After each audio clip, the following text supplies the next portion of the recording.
kind of crazy. The esports has gone up like a rocket, boom, straight up. And the money that's coming in now is insane. Six-figure salary in the spotlight, on stage, and some of them are just wholly unprepared. This chair is $1,600. $1,600 for this chair. I'm living a dream for a lot of people, but yeah, sometimes it sucks because of all these drawbacks. So there's this badge of honor in esports that I grind. I play hour upon hour upon hour upon hour. I put in, if I grind more, I'm going to get better. If I play for too long, I'll get pain at the end of the day. Too long meaning how many hours? Like 8 hours. If he can be successful playing video games, wanted to pursue this, I would be very supportive of it. Got him, honey. Gotta have more confidence. Everyone knows there's burnout in this. Depression, anxiety. There's a lot of pressure to do that kind of extra work. I love this industry, but somebody has to talk about what's wrong with it.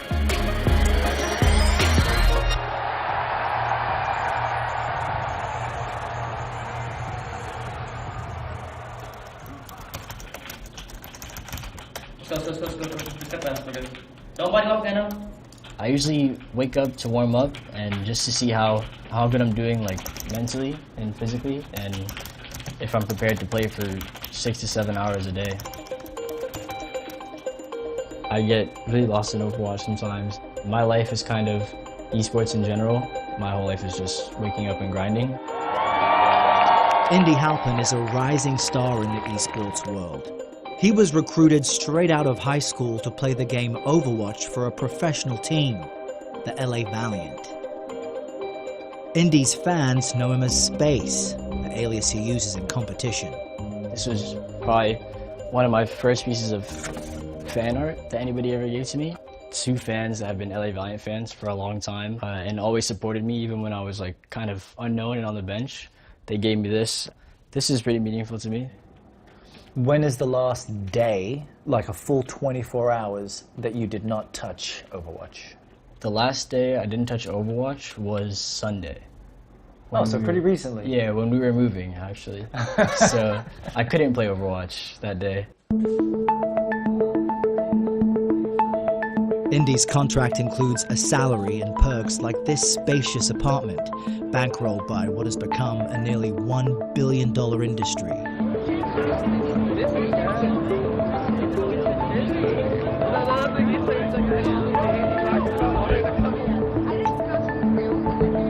This is the line to get merchandise. It is the longest line I've seen in here.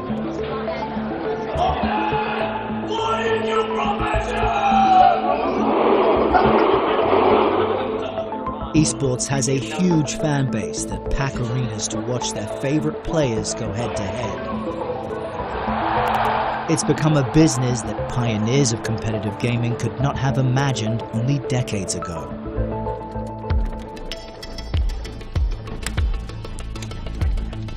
Yes! At least if I get one hit in, I'm happy. As far back as the late 70s, early 80s, sort of this idea of, hey, these video games that are there for fun and entertainment, there's people out there that are real good. Well, how do you prove you're the best in the world? The only way that's going to happen is if the best players in the world get together. So someone had the idea, right? Let's put a prize pool on this. I would say that one of the most notable early examples of this is actually with Quake, where John Carmack, the developer of the game, said, I'm going to put up my personal Ferrari as the prize to the best Quake player that we can find. And I remember realizing that I was going to win, and I actually noticed the reflection of the Ferrari in my monitor in those last few seconds, and I got really nervous. After his 1997 victory, Dennis Fong was recognized in the Guinness Book of Records as the world's first professional gamer. When you became the first esports star, as you say, it was almost accidental. It was the right place at the right time. As far as you see it, how has the industry evolved just in the past few decades?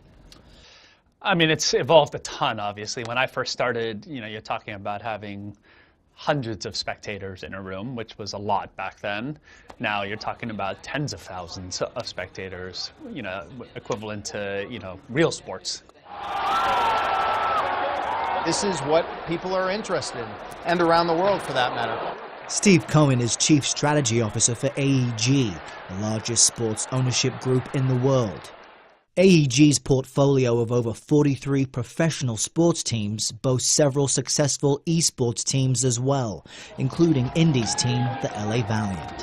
How do you measure the size of the esports market? How big is it? 900 million to $1 billion for this year, and expected to go to at least 50% over that by 2020. Here at Staples, we sold out a tournament in less than 15 minutes. You've got public companies like Activision Blizzard or EA Sports. These are multi-billion-dollar companies. You start adding all of the values of those companies together, you're talking about hundreds of billions of dollars right there. Esports is dominated by teenagers and men in their 20s. Yuliang Peng, who goes by Doublelift, is a veteran superstar of his game, League of Legends, at just 25 years old.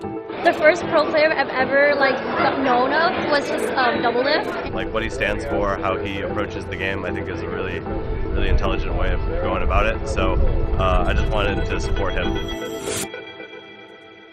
You can find a way. You lean on each other, you lean on your experience, and you believe that there's a way. So take a deep breath and strengthen that idea in your mind that you have so that you're decisive, even when it's hard.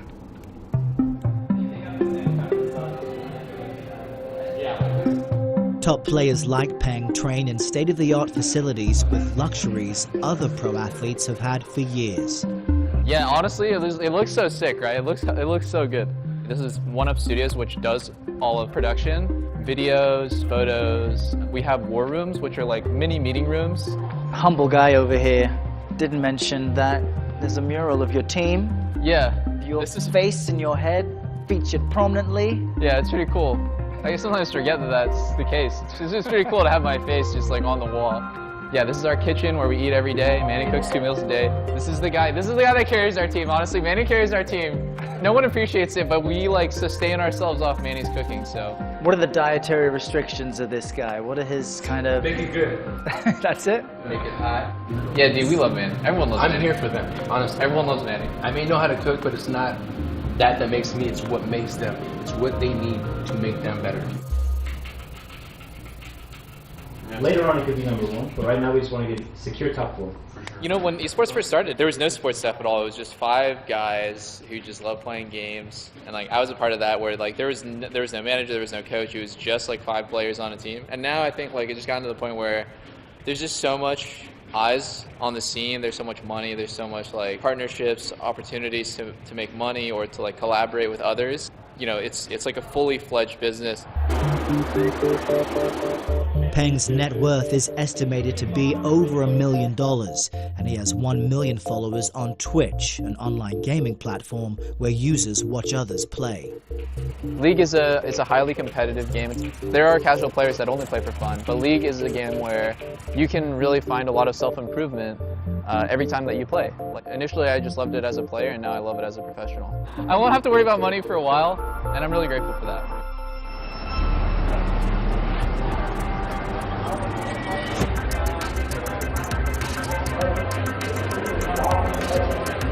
As fortunes rise for top esports players, many parents that might have once discouraged their kids from spending hours playing video games are now cheering them on. Which guy is yours? He's up there in the second seat on the right. You're all here as a family. Yeah, because I enjoy it. I can relate, right? Like many parents at this local esports competition, Hui Dang Vu is eager for his son Connor to excel as a gamer. I'm not in the video game industry. I have a finance background. Being online has the same social dynamics as any other team sport. If he can be successful playing video games, he wanted to pursue this, I would be very supportive of it.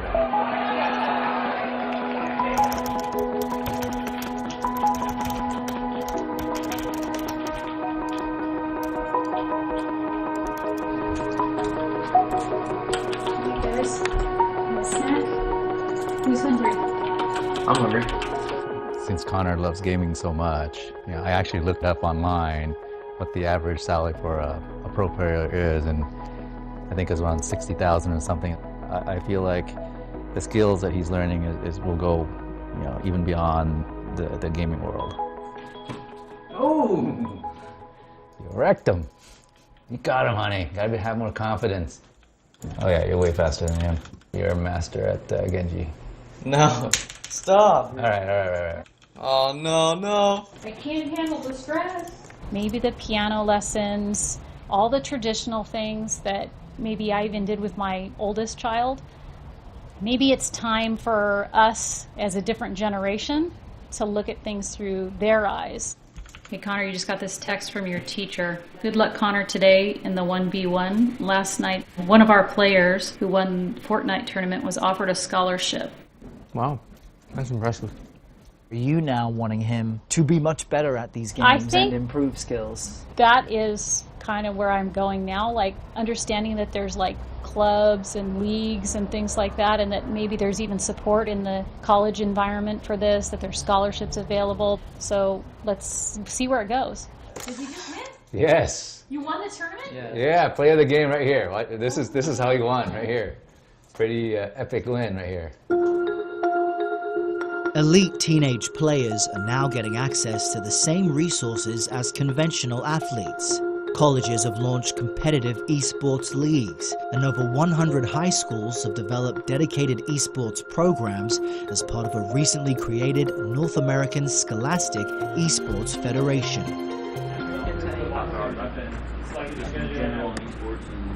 Here at one of the 56 high schools in Southern California with an esports program, gamers that a decade ago may have been socially isolated are now training in groups and eyeing a growing array of careers in the industry.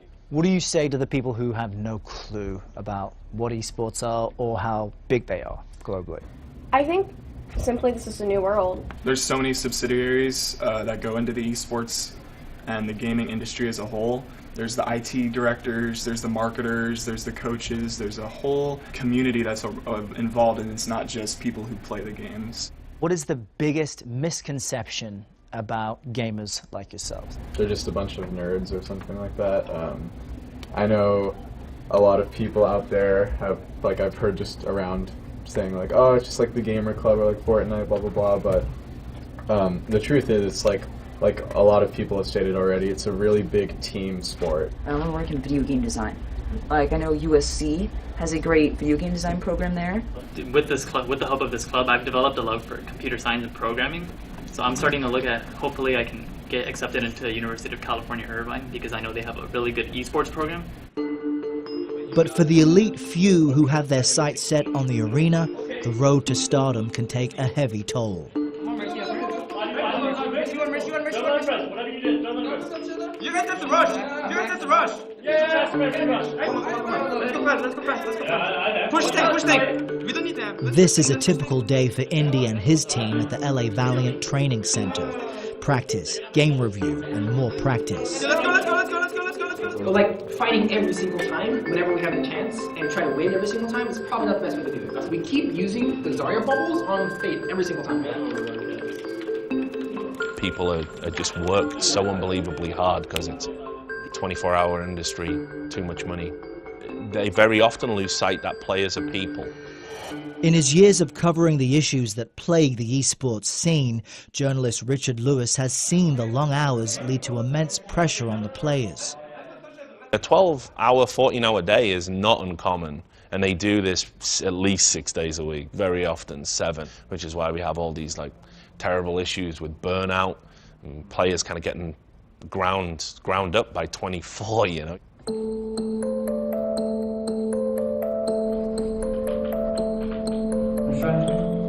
Indy has earned a reputation for working long hours, and at 18 years old, he's starting to get injuries more common to people at least twice his age. The last time we taught, there was your lower back, way before that, and then your wrist, and then you had thumb stuff. So what about your wrist? So we had kind of both sides, really, right? Yeah. So the front side, you had kind of that sharp burning pain that you messaged me about. Has that come back recently? No, it's just been like, if I play for too long, I'll get pain at the end of the day. Wrist injuries have become prevalent in esports and can end careers before they get started. But for many players, mental health issues are as much a concern as the physical. You know, back when I used to play in middle school or in high school, there wasn't that much stress because we're not competing that hard. But when I went into esports, it's a whole different level of stress. When you're playing against professionals, it's always in the back of your mind, basically. Just you always have that pressure on your shoulders that you have to perform and you have to do really well so that you can win and take everything home.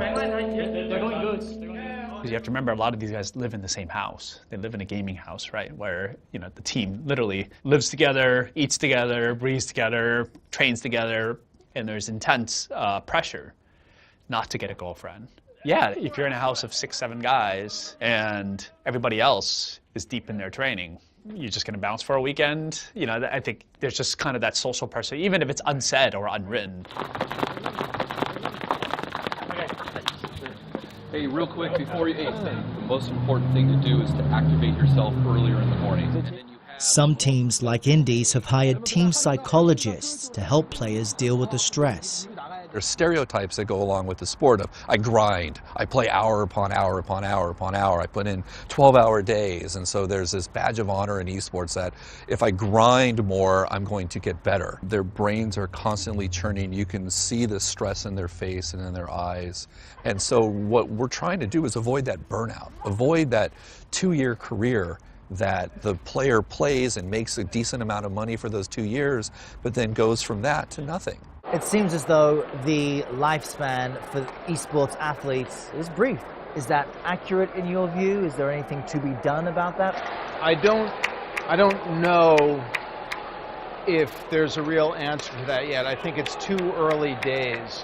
You know, remember that this is just the first generations coming up. The unknowns seem to be the biggest hurdle in plotting a plan ahead. What are some of the other challenges over the next half-decade? I think we're prepared to scale up fairly quickly, and I think there are a lot of other people in the ecosphere that are prepared to scale up quickly as well. I think the danger comes when you don't do it in a responsible and sustainable way, and I get worried about hot money just screwing this up. That's what I worry about. The money that's coming in now is insane, and people don't want to miss out on getting their slice of that. When you look at something like football, American football, you've got the NFL, you've got the teams, you've got the players, and the players have their agents. For esports, which entity has the real and true power? It's the developers. They make the game, and the game is viewed as intellectual property. There's no player association, there's no unions, nobody's looking out for you. I've heard players speak out against the NFL, and they don't have to worry about never playing ball again. You don't have those options in esports. The developer owns the football.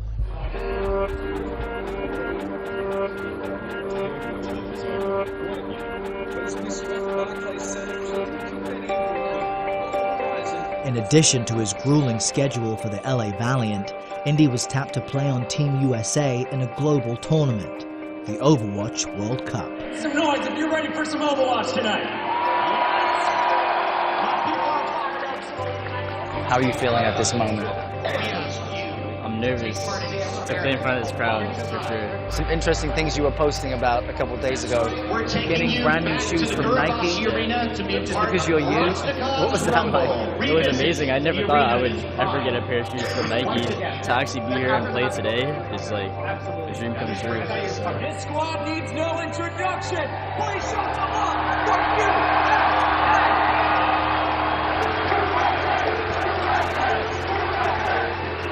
I think we know who the hometown crowd is cheering for, Zoe. Oh, and all the gameplay takes place here, center stage.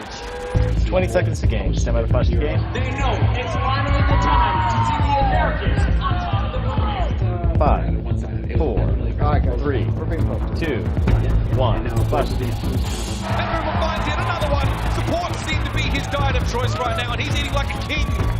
Across the points, Spence will be suited. Kim has to commit himself to the point, but he's on his own.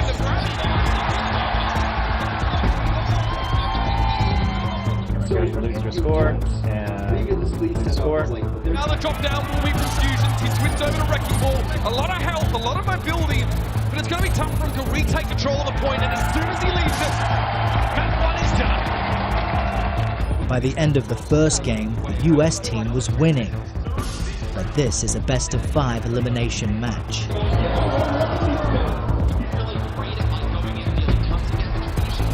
Things turn around quickly. The UK is ahead, and it seems like Team USA is about to lose. If